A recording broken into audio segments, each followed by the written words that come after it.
And this quote, man, this just perfectly captures the whole heartbreaking dynamic in that car. The narrator is seeing red, she is ready to go to war for her husband. But even while he's being torn down in front of her, his first instinct is to try and calm her down. He's still trying to keep the peace, protecting everyone else from the conflict, even when he's the one being attacked. He's literally just absorbing all the poison himself. Okay, so now we've arrived at the restaurant. You can just feel the tension, right? It's hanging thick in the air after that car ride. You've got 5 years of frustration all bottled up into this one evening, and it is all about to go off in a very, very public way. And now that she has an audience, Lee just cranks the cruelty up to 11. I mean, look at these tactics. She doesn't even use his name, just introduces him as the guy who works with computers. She makes his success sound like a bad thing, calling him self-taught, like it's some kind of disease. She shames him for his car, and then, out loud for everyone to hear, tells him to check the prices before he orders. This isn't just being mean. This is a calculated public humiliation. So at this point, Bliss must sense she's maybe pushing it a little too far, that she's losing control. So she decides to play what she thinks is her trump card. Honestly, if you two don't want to be here, just leave. You see, this is a total bluff. She's banking on 5 years of them just taking it. She fully expects them to back down, maybe apologize, and stay put. And that would prove she's still in charge. It was a massive miscalculation.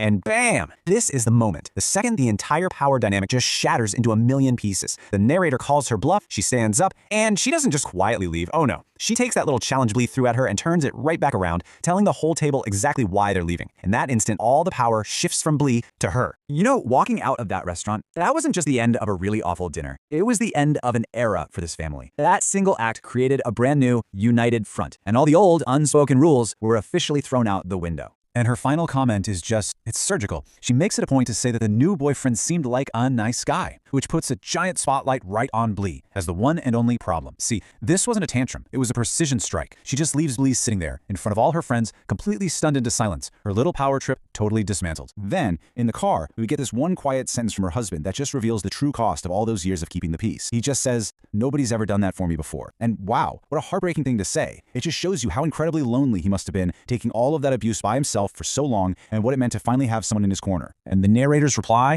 it's short, but it is so powerful. Get used to it. That's not just a comforting phrase. It's a promise. It's a declaration that things have fundamentally changed. The days of him taking those hits alone, they are over. From this point forward, they face this stuff together. So what was the immediate fallout? Well, you can pretty much sum it up with one number, 11. That's how many times Melanie called that night, with no answer. Every single one of those unanswered calls is just a signal of her pure panic. For the very first time, the people she targeted just walked away. They refused to play her game, and that sudden loss of control left her completely and totally powerless. And that brings us to the big question at the heart of this whole story. You know, we're so often told to be the bigger person, to avoid conflict, to keep the peace. But this story really makes you think, right? At what point does keeping the peace stop being helpful and actually become more destructive than the conflict you're trying to avoid? When does the damage you're doing by staying silent become far greater than the cost of finally speaking up?